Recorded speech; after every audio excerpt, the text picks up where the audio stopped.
Nicole, are you ready to... Nicole? What's up? What are you wearing? What's up with the outfit? It's summer break. I'm just embracing the vacation mood. But isn't this our spa race recap podcast? What? Yeah, but like, spa was super stressful, and like we established last week that everyone at Gridwalk, aka us, thinks it's the worst. So we can we at least just like pretend we're on a tropical vacation if we're gonna have to talk about it? Okay, that's a good point. Please hold. Be right back. Oh my gosh, we are a vibe. Wow, if only every F1 race actually felt like this, or if Spa just felt like this. Summer vacation, Summer break? summer vibes. We're now on a tropical island where we can talk about all the stress that has gone on in this sport that we consider ourselves a fan of. Well, let's get into a stress-free formation lap. Well, we made it through our least favorite race of the season, and all it cost us was probably about 5 years off my life as we watched 20 cars attempt to navigate around the track in rainy conditions. But we can't... Oh, that line didn't make sense. I wrote this in a delusional space. I was like, it technically did. I mean, like, yeah. No. Okay. Like, but I'm gonna leave all this in. Hi, I'm tired. we're on vacation. We're on vacation. We're not on vacation. This is a whole new episode of the podcast. Right. All right, but there are things to discuss. Red Bull is a rocket ship that no one is close to. Mercedes surprised us with a giant upgrade that allows me to finally use this sounder that I have queued up since the launch of Gridwalk. I mean, honestly, it makes me sad that I had to use it because of the Mercedes car, but it's such a good sounder. Oh, I just wish it wasn't Mercedes. Right. Ferrari gave us a result that I'm sure all Tifosi, us included, will be very rational about. And no, there definitely won't be people saying that Charles Leclerc will mount a championship battle in the back of the season. Your service has been temporarily disconnected. Also, since we last recorded, Alpine has hit the reset button for the second time in 2 years. You know, sometimes in love and life, you are the problem. But I don't think anyone has bought the decision makers of Alpine a mirror in about a decade. Finally, step into the circus with us. Because Formula One is in full circus mode. Silly season rumors are aplenty, so the Tire of Topics returns to let chance decide which of those rumors we will dig into today.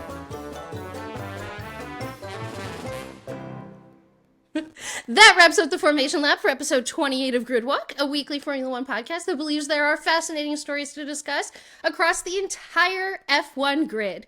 Don't forget to like and subscribe if you're watching on YouTube, follow, turn on auto downloads, and leave us a review if you're listening on an audio platform. All of these things greatly help support the show.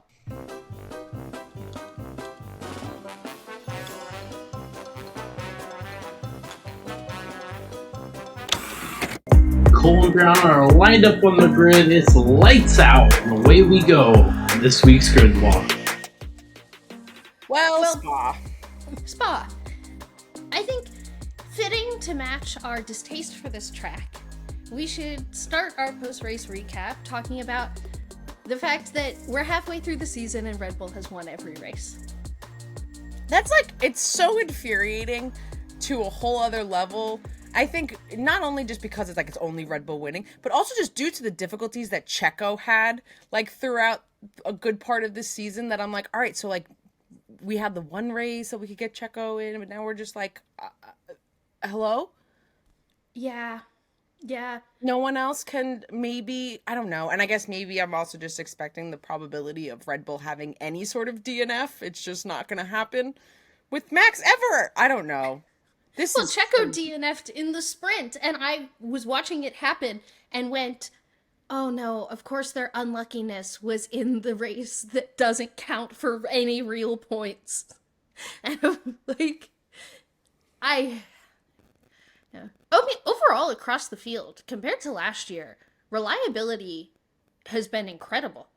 Yeah, and I guess at least not having that part in terms of understanding where teams are falling in terms of like their competitiveness. Like I feel like that feels really good. I feel like we were missing so much data. I mean, now we're missing so much data because of rainy qualifyings, but I feel like there were so many different instances where we just weren't getting to see cars perform at all because they would take out themselves Last year, you and mean? then like 3 other, yeah, or just overall reliability issues. Definitely, at least in terms of like PUs and everything, a lot better.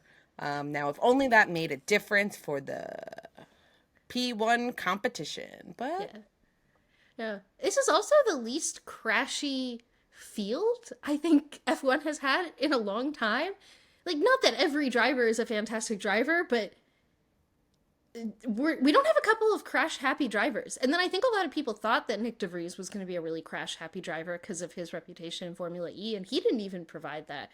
So it's been there's been a lot of really impressive things going on, but they're not kind of the impressive things I need in a season of prolonged dominance. yeah, it's funny to be saying that, not a lot of, accident things like that, especially coming off of Spa, Turn 1, Carlos, Oscar. I just feel like, yes, it's been less, but I feel like since this is a Spa recap and we're talking about accidents and things, like, yeah, okay, well, that happened, so I don't want someone to be screaming at us and be like, yeah, but what about this? Like, we know we watched, but it's in so general, in comparison. I guess, you know what it is? It's not... I'm sure, actually, if I ran the numbers, the number of DNFs might actually be similar. But the difference is, in order for it to matter for the race, it needs to happen to Max. So Max hasn't DNF'd, therefore it feels like reliability's up and DNFs are down. So, because now that I'm sitting here thinking through this, like, I think Haas has DNF'd like every other race, and like, oh yeah, we had the double DNFs from Alpines. Just like scratch everything I said. I'm really just upset that like Red Bull doesn't have an issue. Yeah, Red Bull didn't have their start of the 2023 season like they did with the 2022 season, where it's like, wow, look at all this Ferrari on the podium and that. And then it was like, oh no, Red Bull figured it out. Nah, they figured it out, and they still figured it out, and they remain figuring it out, and are fast. If Red Bull didn't mess up the setup in Brazil that gave the shock George Russell win, they now would have won 23 races in a row, I believe the number is. It's 23 or 24. Like, and I would feel less... yeah. I don't know. It's a lot of dominance. We should talk about something else. But, like, congrats, Red Bull. You cheated and you got here. Woo. Great summary.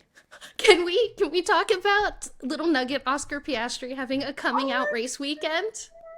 Oh my god, like Saturday had me so hyped for Sunday, and then as soon as the race started, I was like, but it's okay. Hundredth of a second, the picture that McLaren was like, how far were you away? And then he's like, this far away, and 0.011 seconds. It's like, what?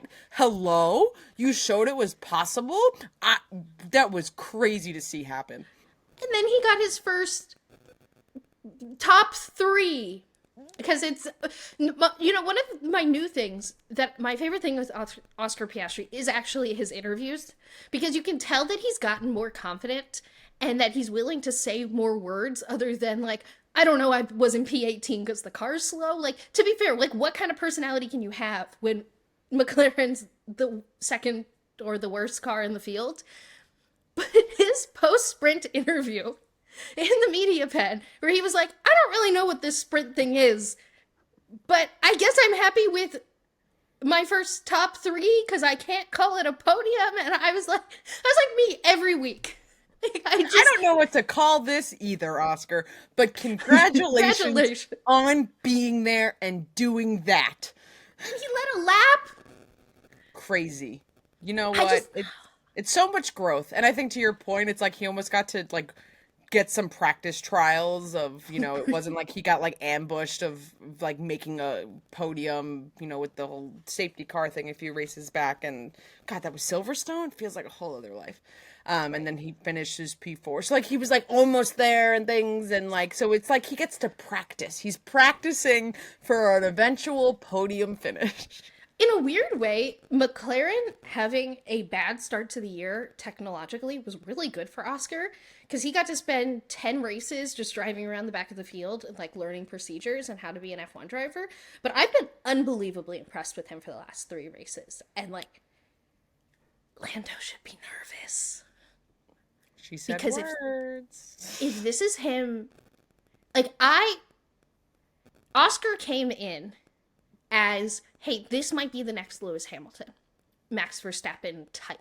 Like, he is that good. And I think because he sat on the bench, and I personally don't pay a lot of attention to F2, and it's mostly pay to play, so I don't know what to make of it.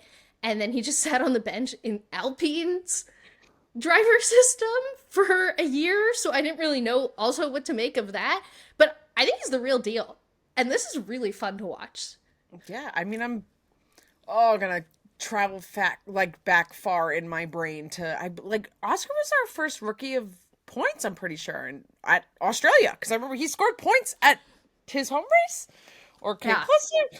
I believe, yeah, like we already saw like such promise for him and we were expecting it, and especially after the Alpine shakeup last year, it was going to be very interesting to see like what transpired and to see what he's been able to do in the McLaren as a newer driver as they're figuring out their upgrades has gotten me very excited, as I say, as like, you know, the Daniel Ricciardo fan who's still really bitter about last year and things, but that's not his that's fault. not Oscar.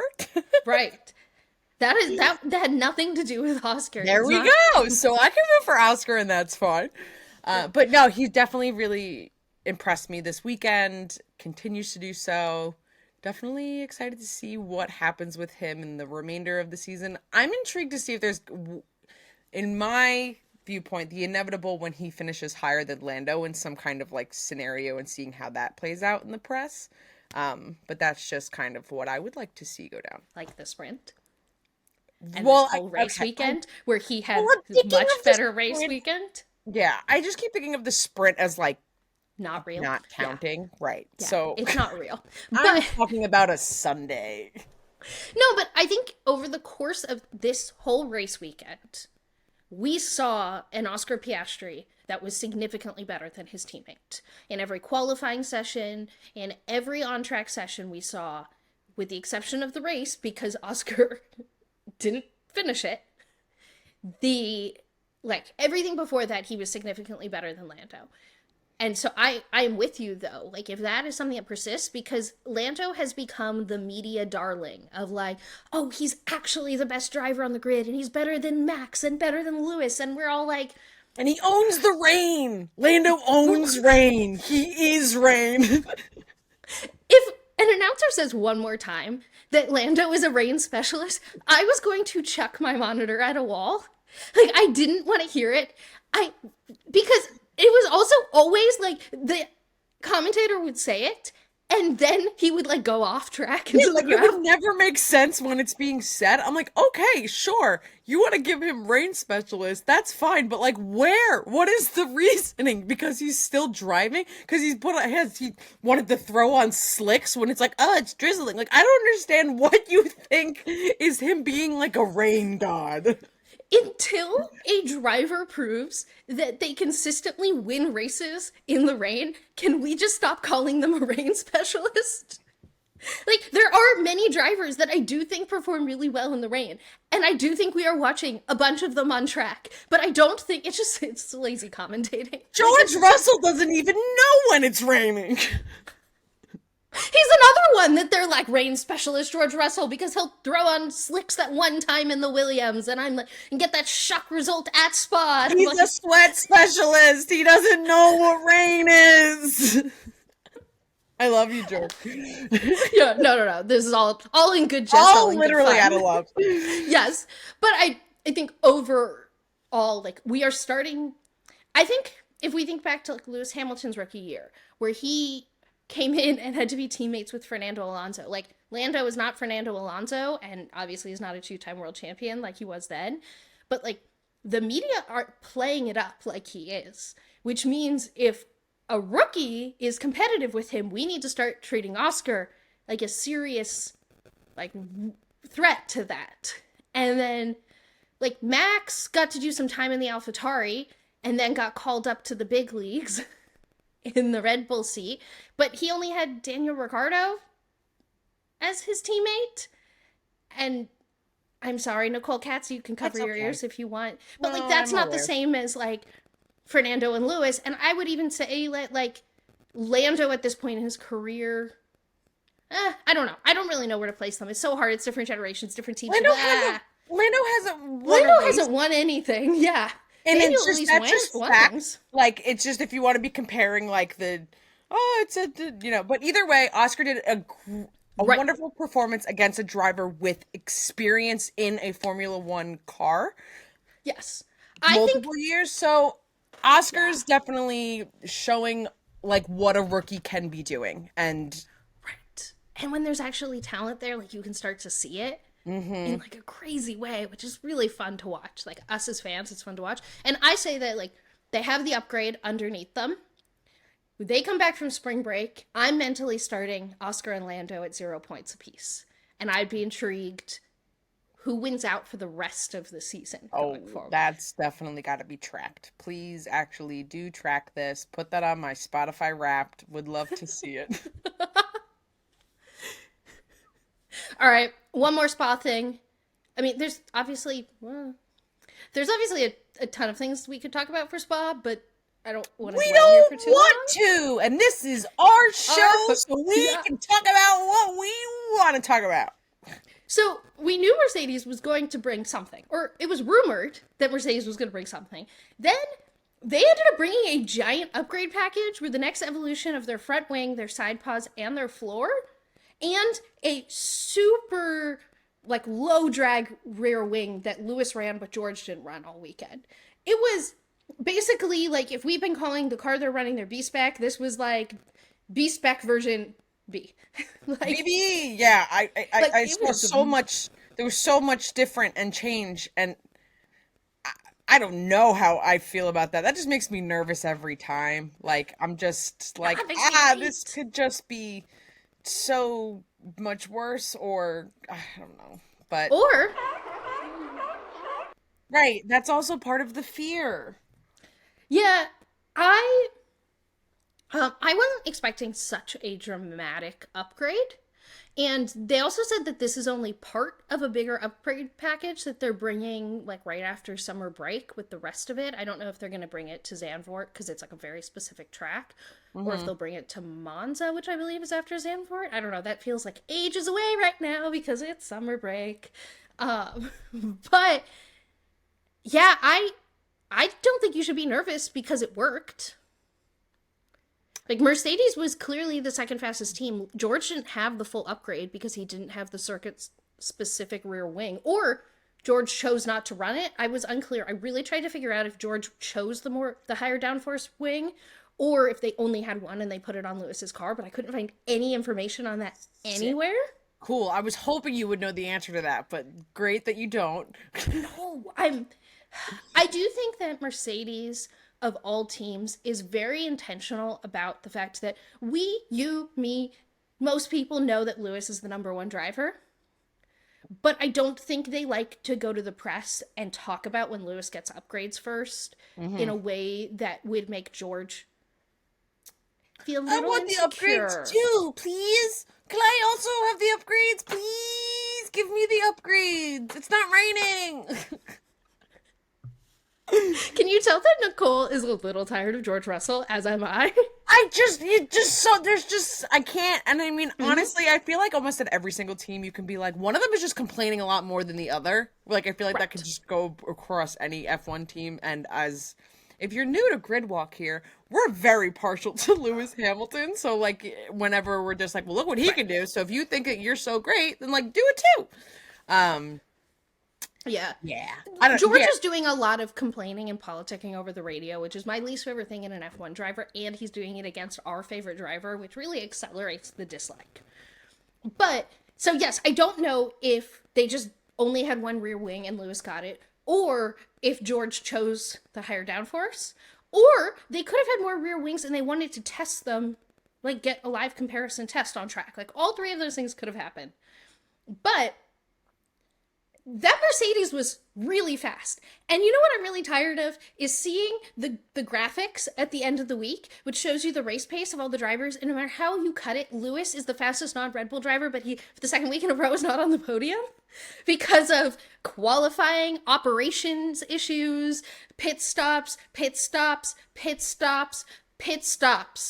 and operations Is it issues. pit stops? Is there like a potential inkling that they lost the time in the pits? I really just have this gut feeling. No, I think it's just like overall the team doesn't seem to be operating at the level that Red Bull spent all those years operating at. And still do today, but like Mercedes never had to.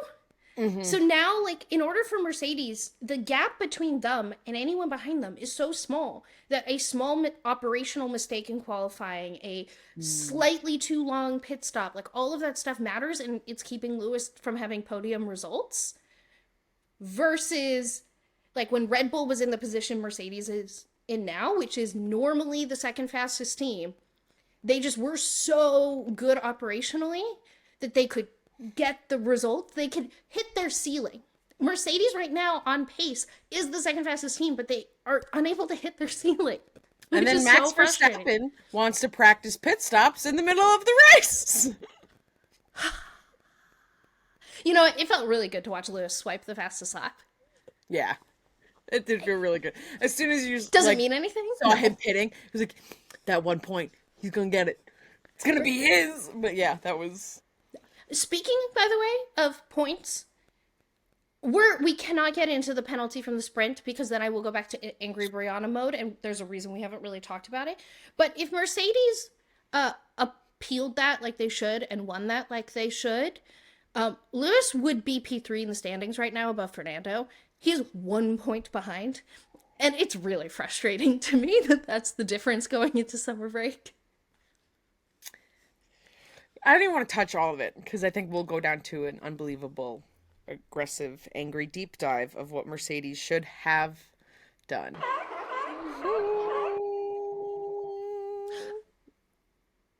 So to address the porpoising, apparently the team thinks that it's a setup. Like, we've had this trend, a setup issue. Sorry, I didn't finish that sentence. I just kept talking.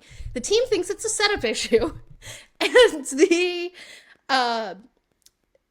there's been this trend where teams bring a big upgrade, and you might see a bit of their performance, but it takes them a week in order to really get on top of them. Mercedes brought a big upgrade on a week where they had 0 practice time. Like, FP1 was rained out, and then you had the sprint and the race and 2 qualifying sessions where you can't really change your setups because of Parc Fermé. So I am inclined to believe them, and I will point out that as annoying as porpoising is, A, it's fun that we finally can use the sounder, and B, porpoising is an effect of having high downforce. So they're like, I don't want to be like, this is like there is a technical dive into this that I'm not going to do right now.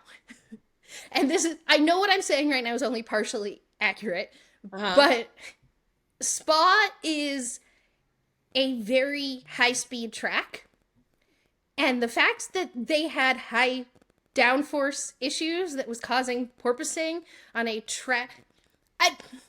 how do I say this? I'm going to definitely cut out part of this. Basically, it at least shows that they brought downforce to the car, which is speed, and, like, if they can set up the car right, like, I'm okay. In the pits! It's all in the pits!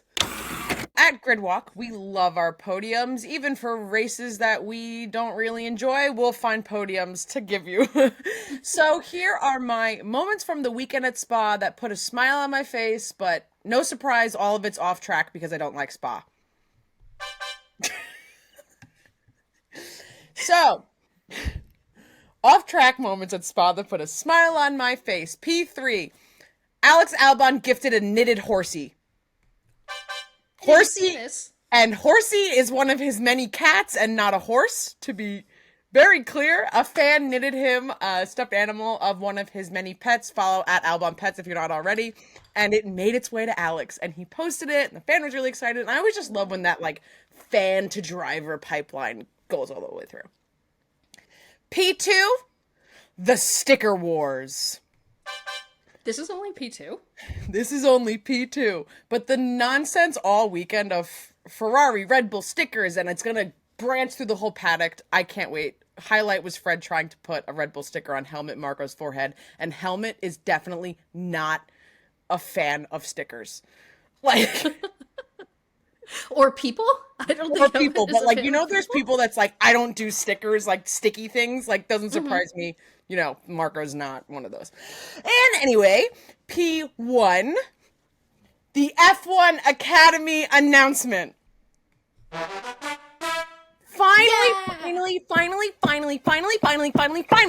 we got news from Susie Wolf, the managing director of F1 Academy this weekend, that the remaining F1 Academy race on the calendar will be shown live because it will be the first race paired with F1 in Austin. And then every F1 Academy race remaining will be shown live because now they'll also correlate with F1 races.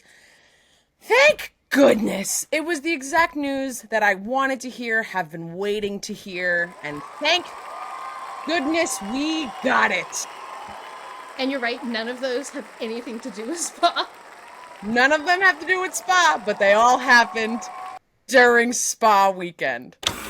So we got to talk about Alpine because everything is clearly not fine with Alpine. As you teased at the start of the show, kind of feels like they're basically resetting, turning the entire team off and turning it on again. We have the exiting of team principal Otmar. We'll miss you, buddy. Sporting director Allen's out, and Pat Fry, their technical director, is going to Williams to be Williams' technical director. We're also coming off, there was the 2 races of a double DNF. Pierre had a little bit of a stronger weekend this weekend, but I think a lot of that was on like his emotional like drive was really pushing him for a lot of this weekend. And sprints are dumb and there's no tire deck. There you go. So other than that, Alpine, they're not number 4 in the constructors. They're really suffering. It's a fire across the board for their executives. It seems in their car. I don't know what. I'm scared for Esteban. I don't know what's happening. I think it's important to put into context that Otmar was hired and started this job at the beginning of the 2022 season, last year. He has done this job for less than 2 years. And in a sport where right now they're developing the core of the 2024 car, how can you know if he's doing a good job? And that's even what he said. He's like, a lot of the developments that he's made, a lot of the people he hired aren't starting until next year. We had a story we talked about last week about how Ferrari hired away a Mercedes engineer that can't start until 2025. Like, the life cycle of these teams are so long, and as much as we kind of tease Alpine's continuous 100 race, like continually setting those goalposts, the reason they need to keep pushing back those goalposts is because they keep firing the people they put in charge, and every single big firing like this means you're resetting back at 0. Oh, I can't.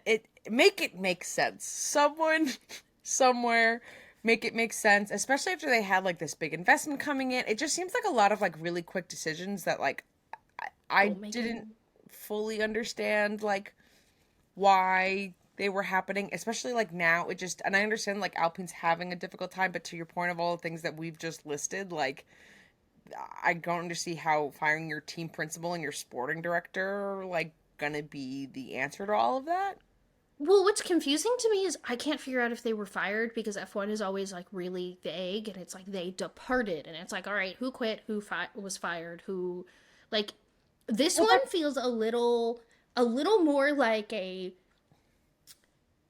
so they let go politely.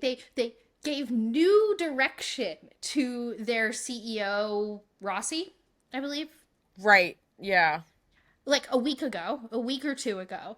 So to me, it feels like whoever the new guy who came in to be in charge of everything walked down to Otmar and said, we need to be winning races next season, which is the most laughable thing that's come out of this whole thing. It's like Mercedes and Ferrari can't win races right now. And you're like, yeah, Alpine can. Okay. Um, Yeah, it seems like that there was a lot of people who maybe fully don't understand the process of like developing an F1 car, like getting leapfrogged by McLaren and then like was making some really strong decisions that like I don't necessarily think will help them fix said decisions. And none of those decisions are investing in their facilities, because I think part of the reason like it's so laughable that like that would be the goal for Alpine right now is that their infrastructure is so far behind their like competitors, and unlike Aston Martin and McLaren, who have spent the last 2 years investing in their facilities to get their facilities to be at a Mercedes, Ferrari, Red Bull level, we haven't seen that from Alpine. Yeah. It's definitely something stinks, smells like fish, stinky over here. I don't know. It definitely doesn't. It felt wrong. I feel like to your point of going back to like, is it F1's like way of doing things? Like, how do you know who was let go or who was like chose to leave on their own accord? I feel like if you end up getting a graphic like from F1, then you're usually if you're not a driver, because I'm now suddenly thinking like Fernando going to Aston was definitely like his choice, but usually if F1's like releasing a graphic about you and you're in a leadership role, like feel like it probably wasn't necessarily your decision in departing, because Pat Fry did not get a graphic, but Alan and Otmar did get a graphic. And we have to put a pin in the Pat Fry for 1 second, because I Right. do think that's probably the more interesting thing that's going on here.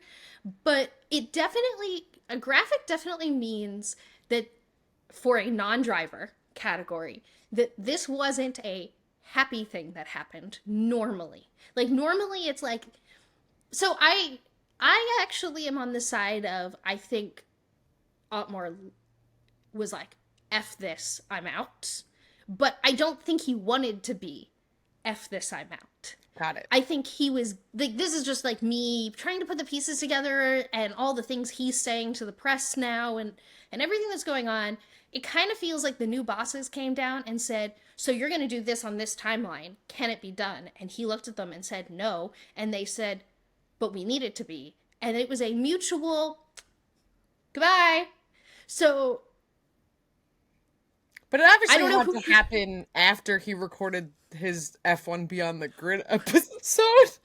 I think that gives us some insight into how early they record those episodes, I guess. Like, it felt comical that it was like the same week, basically. Right. Like, what?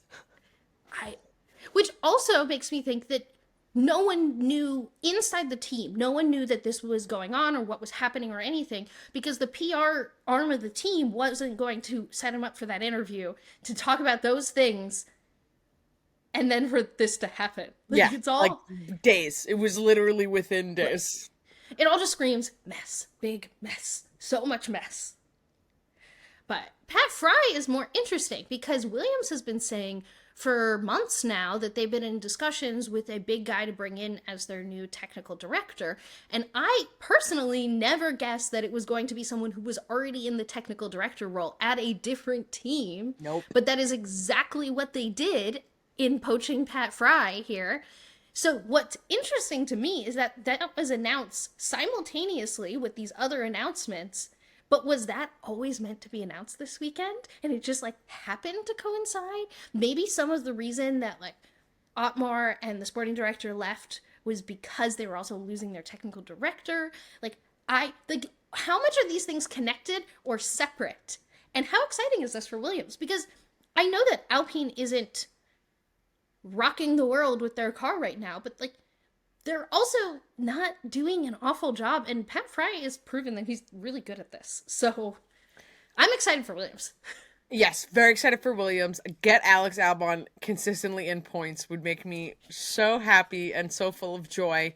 I agree. I also started to question of like, is this the timing of things? Because then also depending on what news outlets you went to, it changed how they were like reporting it. Like a lot of people were saying like 3 executives have been asked to exit, and I'm like, well, no, 2 maybe have been and 1 not. Like a lot of places were reporting it differently, where they were only reporting about Alan and Otmar, and they weren't reporting about Pat, and then like it was some in different combos, and like F1's formal announcement was just about Otmar and Alan departing, and it did not mention Pat Fry in the same message. So first, I didn't know about Pat till later.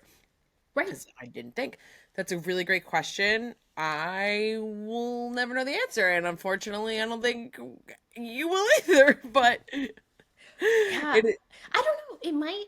I think it depends how Otmar's job prospects are, because he's not one to shy away from the press at explaining what happens. as he already has been like, hello, why are you? I was doing stuff, but I guess bye. So there's already a name lined up to, well, of course, there's an interim team principal at Alpine right now. But there was a certain someone seen in the paddock who has been both a fantastic technical director and a experienced existing team principal. I didn't know what adjective to put there. Who was seen in the paddock at Hungary, I believe it was. Oh no, it was Silverstone, one of those 2 races. And everyone was like, why is that there? And now his name is being floated for the Alpine team principal job. But I will throw out there that he might not be getting the team principal job. He also might just be getting the technical director job. But Nicole, did you see our favorite Where's Waldo? I saw Edna Mode. And this is also now when Gridwalk gets to learn that I called Mattia Bonotto Edna Mode. It's been a while. I haven't done that in a minute. Wow, that Which rocked is, by my the way, world. a high compliment. Oh, I just want of to course. be clear. Please, Yes. I mean that, and really, it's like glasses. Like I think, come on, like if you make him, if you put him as a character in The Incredibles, they can be siblings. Not the point of all of this. I was shook. What are you talking about? That is always the point of this. We bring up Mattia strictly to get you to talk about Edna Mode.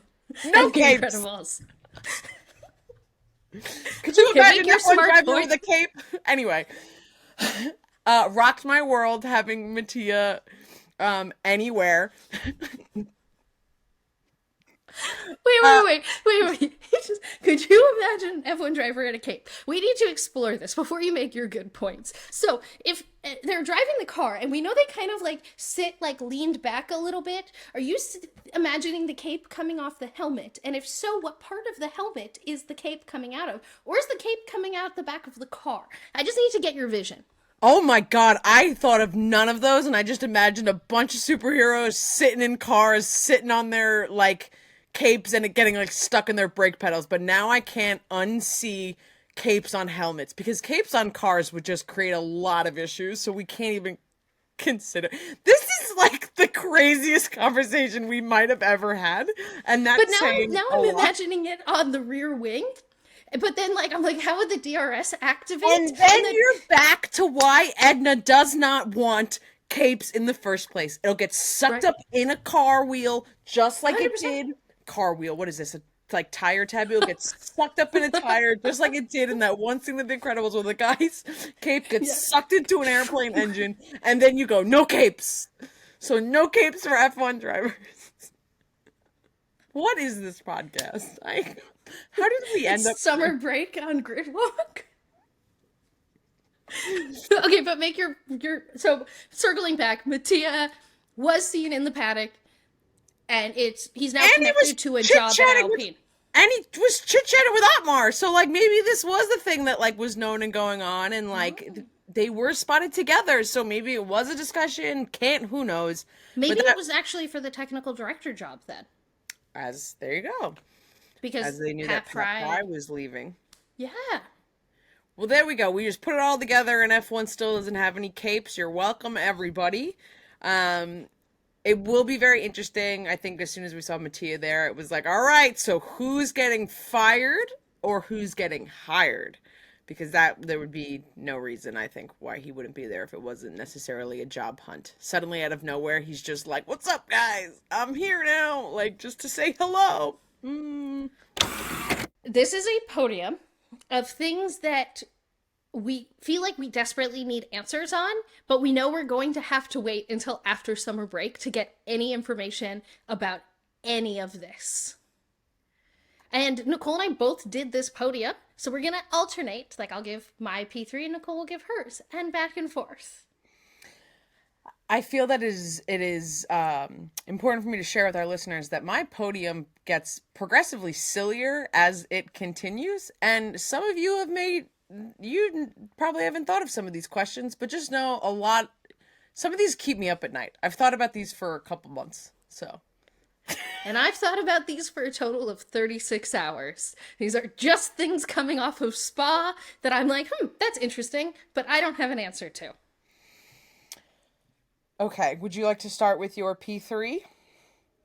Yes. My P3 is, why was Checo's top speed so much lower than Max's when they technically drive the same car with the same power unit this weekend? That was too much of a mouthful. I'm normally pithier about that. But yeah, I think there was about like a 20 kilometers per hour difference between the cars, and that's confusing to me. All right, what's your P3? No, that's great. It's a perfect lineup because my P3, my big question, is Checo going to stay in his Red Bull seat?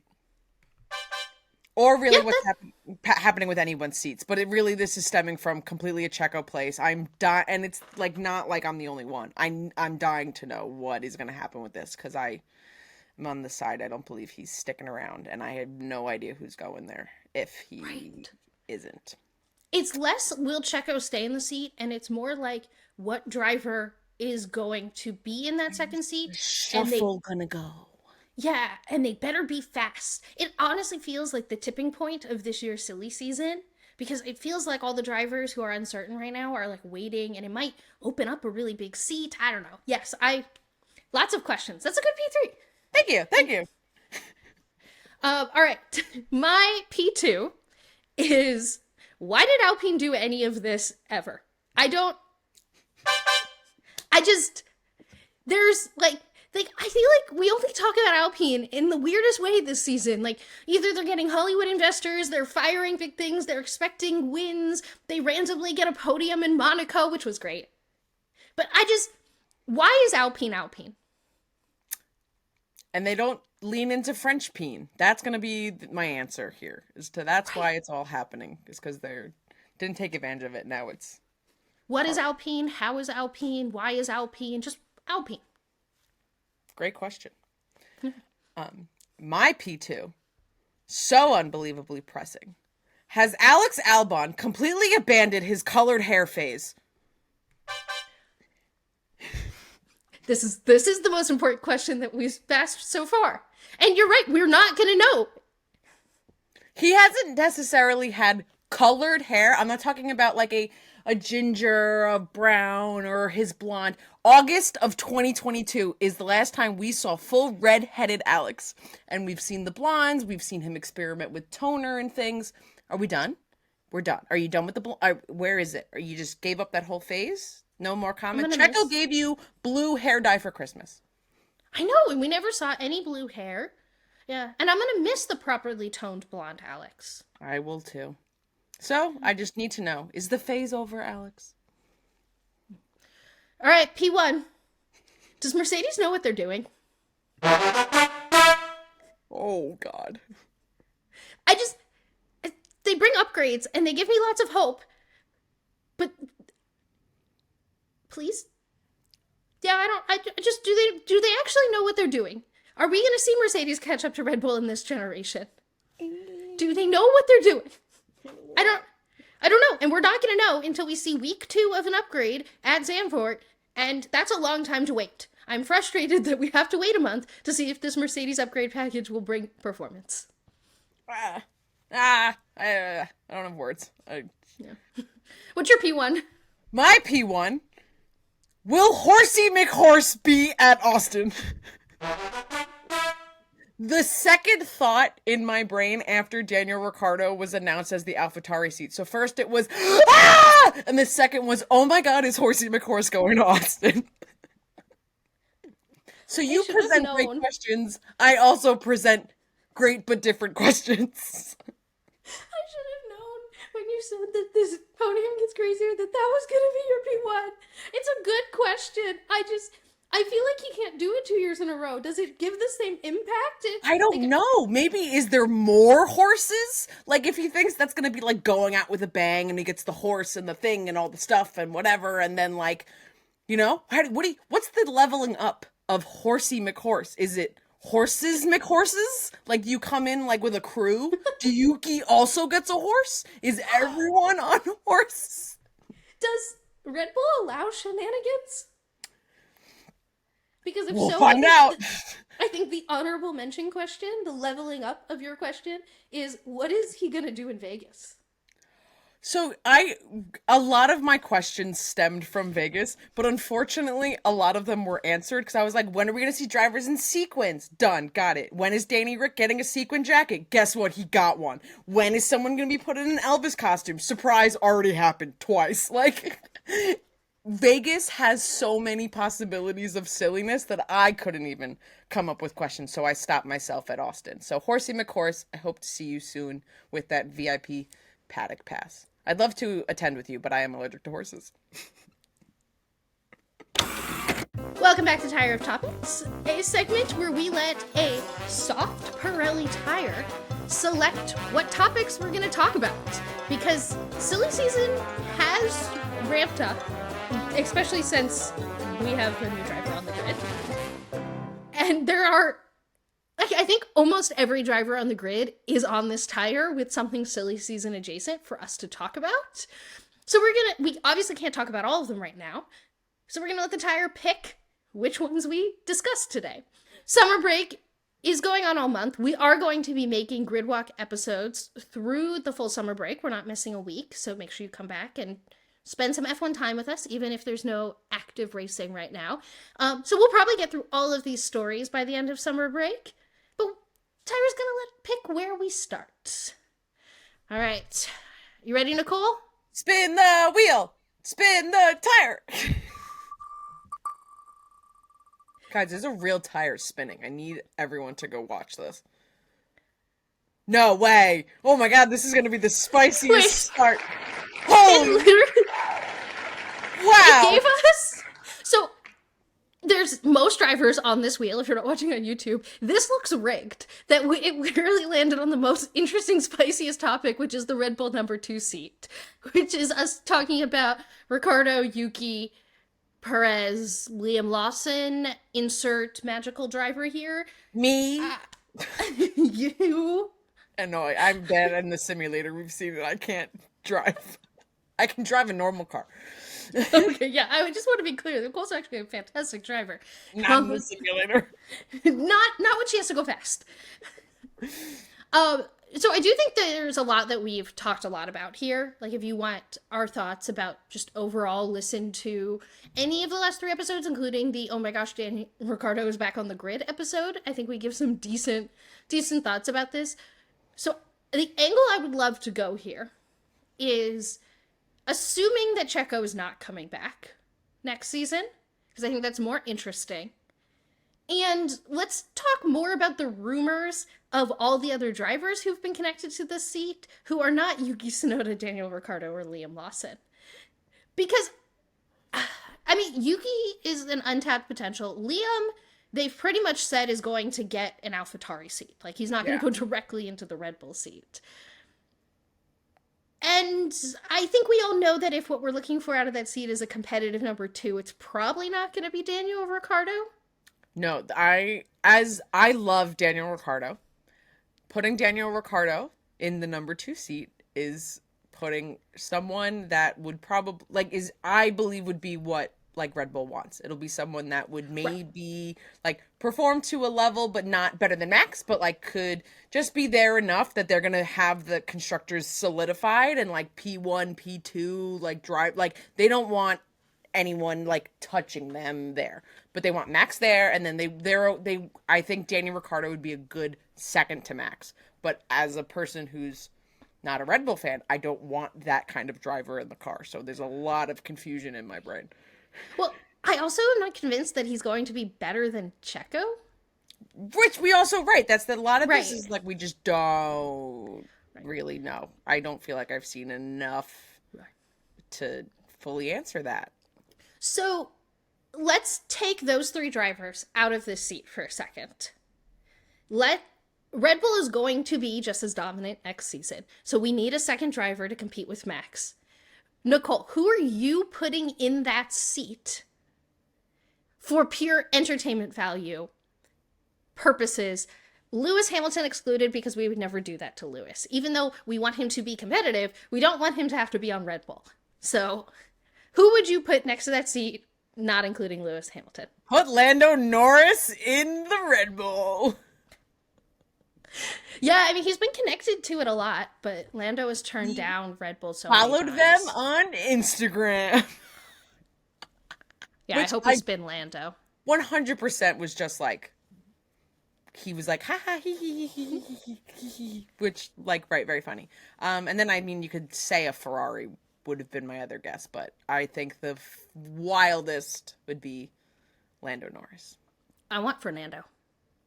Ooh, oh my god, I take back exactly what I just said about Lando being the wildest, and it's definitely Fernando. Wow. All right. I had no words. Next. Let's spin again. It's going round, it's going round. And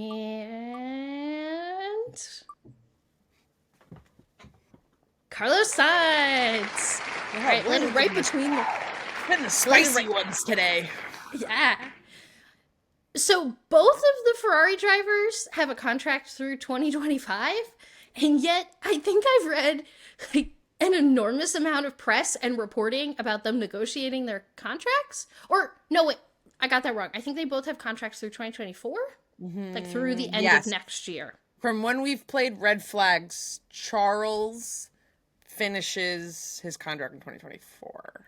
Yes. Okay, so they both have contracts through 2024. So technically they're still under contract for all next year, but there is so much coverage right now about both of them negotiating contracts and deals. And then just this week it came out that Carlos's dad who does a lot of his negotiations, is like talking to other teams, particularly like Audi coming in 2026 has been a rumor for a while. I don't know how to feel, but the scariest thing that happened as a Carlos Sainz fan is that Ferrari announced a new beer partnership, and that makes me nervous because Carlos's main sponsor is a beer, and he brings that to every team he goes to, so does that mean Carlos Sainz is leaving Ferrari? Because I don't think I'm going to be able to take it. And exactly what I said to you last week when you had this spiral, even though you had a great rebuttal to this point, maybe Carlos is no longer being represented by Estrella anymore. Maybe they've just decided to part ways, I say, earnestly. You don't believe that? I don't believe it, because as soon as you sent that headline of like, well, they can't have two beer sponsors, and Peroni makes so much more sense for Ferrari to have than Estrella Garcia, but like Carlos, yeah, that's a red flag. But I don't think Carlos would go without a seat. Like, I think that's but then there needs to be a seat to go. But I don't foresee him, like, not being on the grid. Yes, I agree with that. So I'm not, like, massively stressed. And I don't think that Ferrari's going to end his contract at the end of this season. Like, I think we're really talking about but the beer sponsor starts next year. I'm just stressed. I don't have any more words. Our marketing brains, if you're new here also, we love marketing, and gosh, that just points you in all of the right direction. So I think you have a really solid point of being concerned about that announcement, because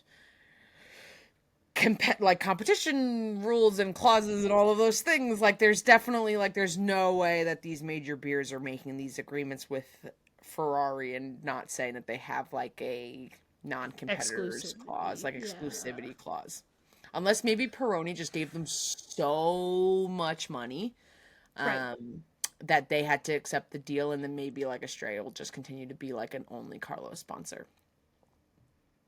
But then there'd be panic. All right. Anyway, I think we spin the wheel to not freak out about Carlos.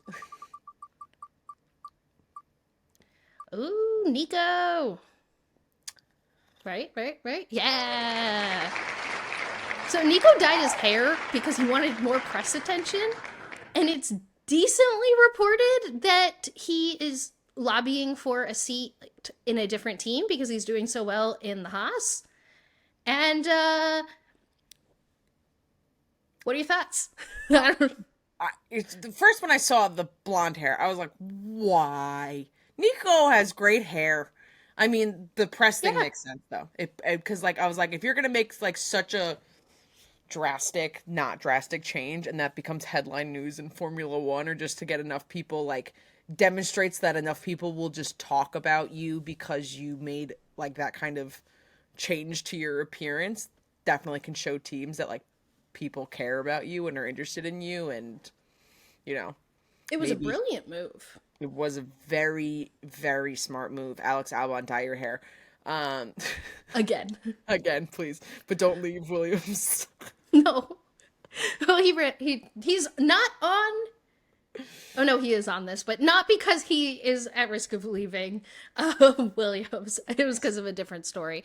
But I think so much of the driver's market right now hinges on what Red Bull chooses to do that I don't necessarily see an avenue for a seat, but I also didn't see Fernando Alonso going to Aston Martin. Just takes one. Yeah, it just takes, Seb joining Instagram for suddenly Nico Hulkenburg to end up on the grid. Like, yeah. Happy anniversary. I think the day we're recording this, by the way, is the 1-year anniversary of Fernando Alonso's announcement. And then being on a boat without service, but then he was really just hanging out in Spain.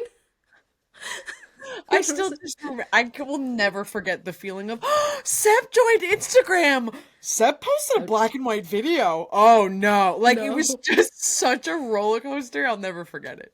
No. Anyway, this is about Nico. Red Bull seat?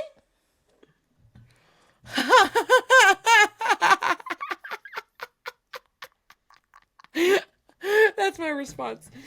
That's it. I can't If that happens, if he gets either AlphaTauri or Red Bull, I'm clipping that out and bragging about that till the end of time. If that happens, I will go buy a platinum blonde wig that literally matches his exact haircut, and I'll wear it for an entire episode. Since it is now summer break, the media technically doesn't have a regulated summer break, but they definitely take one. So this is my podium of coverage that would be very different right now if it wasn't the last day of school. P3, all Mercedes coverage of their upgrades. As we covered, there was porpoising, and I haven't seen any scary headlines about porpoising is back. Nothing. See nothing either. Yep. P2, McLaren Sunday.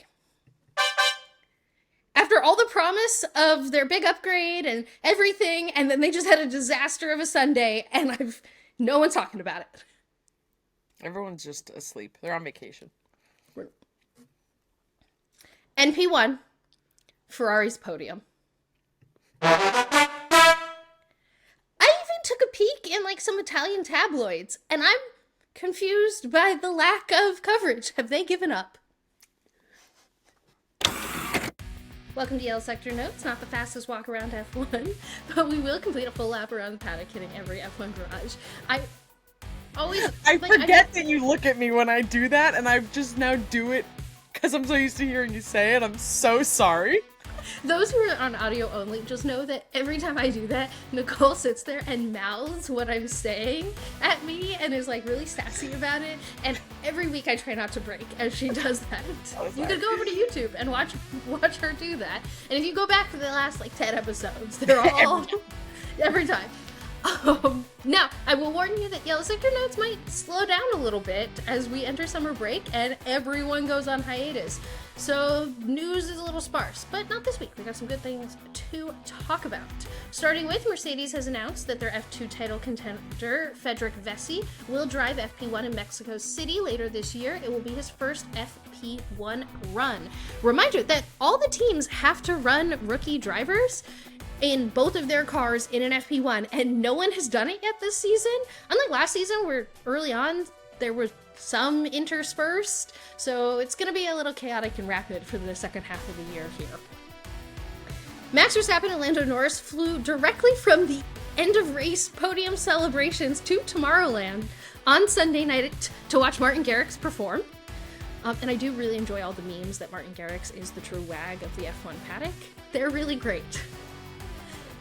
Lance and Oscar Piastri were in their respective cars again on Tuesday for a Pirelli tire test, where they are still in Spa and they're testing the 2024 wet and inter tires. Sophia Flores became the first female driver to score points in F3 this weekend, driving from P24 to P7 in the feature race. Of note, this is the second time we've had this announcement because she was disqualified the last time she did it for a tech thing that the team did to the car. Similarly, in great news for women in motorsports, we touched on it earlier, but it's also in the Yellow Sector notes today. Susie Wolf announced that the F1 Academy will be broadcast for every race going forward as they officially join the F1 Support Series circuit with their season finale at the US Grand Prix, and they will be an F1 support race for every race in 2024. You can design an NFT and end up on the back of the Williams rear wing going forward as a partnership they're doing with a crypto sponsor. It looks like Zhou Guanyu plays Mario Kart as Peach, which I love. Danny Rick and his sponsor... Danny Rick and his sponsor Optus are giving out 64 $3,000 grants to kids 13 to 19 who have big ideas in association with the Women's World Cup that's currently going on in Australia and New Zealand. And finally, last but not least, Gunther made guac, and it was extra.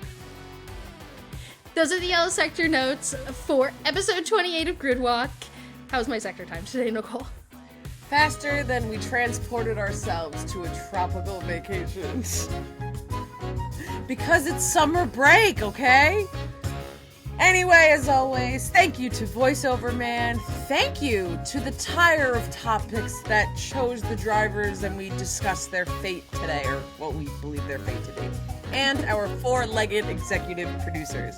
If you're an audio listener, don't forget to follow. Turn on those auto downloads. You really don't know how much that helps us. And rate and review the pod.